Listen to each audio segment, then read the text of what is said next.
It all starts with something so innocent, so cute, but it ends in an absolute nightmare. This is the story of the cursed Labubu doll. It's a pretty chilling question, isn't it? Can a toy take your life? I mean, it sounds like something straight out of a horror movie. But after you hear this story, well, you might just start to believe it.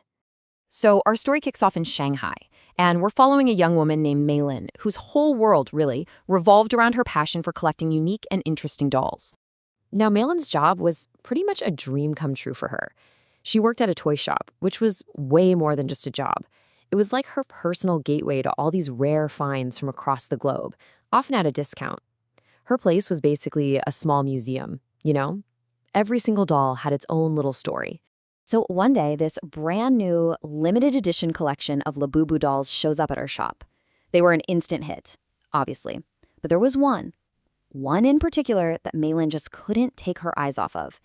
It was this unique golden color with these big, innocent blue eyes, long, floppy ears, and a smile that just seemed to pull you right in.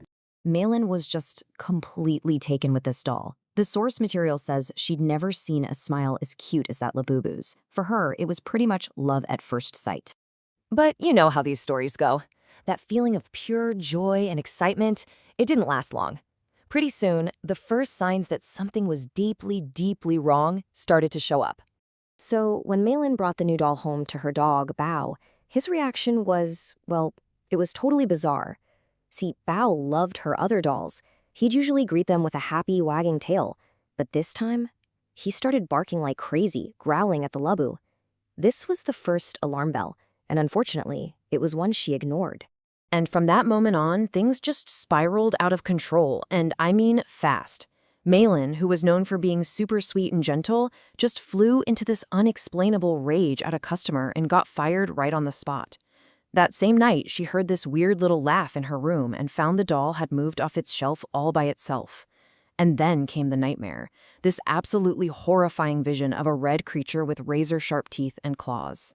And this is where the line between her nightmare and reality just completely dissolves.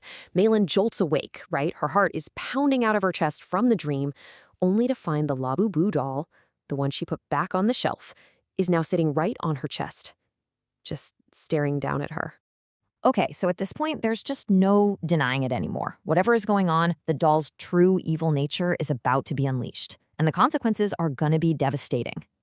The next morning is even worse. She wakes up and her head is absolutely pounding. And her skin, it's covered in these small red welts. They look like bite marks. And her dog, Bao, is nowhere to be found. So she kind of stumbles into the bathroom, calling out for Bao, and as she looks up into the mirror, her blood just runs ice cold, because reflected right behind her is the same red, monstrous creature from her nightmare, its mouth just hanging open in this silent, horrible laugh. She whips around, of course, but there's nothing there. But then she sees it. The Labubu doll is now on the bathroom shelf, and its expression, it's changed. That once cute smile has twisted into this terrifying, menacing laugh. Totally frantic now, Maylin runs out of the bathroom, just searching the whole house for Bao. She finds the doll again, but this time, it's in the kitchen, and its little hands and its big, smiling teeth are now covered in fresh red stains. And when she looks under the kitchen sink, she finds him. Bao's body is there, mauled and bloody. Her sweet, beloved dog is dead. Now just completely terrified and heartbroken, Maylin finally realizes she's not just dealing with some haunted toy. No. She's fighting for her life against something ancient and what feels like a truly endless curse. Desperate for answers, she does what any of us would do. She turns to the internet, and what she finds is just horrifying. Turns out she's not alone. There are message boards and forums filled with stories from all over the world, all telling the same terrifying story with these dolls. Unexplained bites, sudden job losses, mysterious illnesses, and yes, the deaths of their loved ones. Knowing she had to do something, Maylin does the only thing she can think of.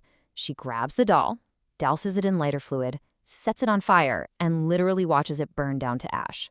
Then she collects all those ashes and scatters them in a nearby river. And for just a second, it seems like maybe, just maybe, the nightmare is finally over. But it wasn't. The very next morning, Malin was found dead. And lying right there, next to her body, was the same golden Labubu doll, perfectly intact, as if it had never even been touched by the flames. So, how is that even possible? Well, the global incidents and, of course, Malin's fate have sparked this really dark theory online.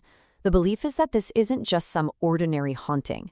The idea is that the Labubu doll is just a vessel, a modern-day form for a much, much older and more malevolent entity. The ancient demon Pazuzu, a known bringer of famine and plague. All of which leaves us with one final, very chilling question.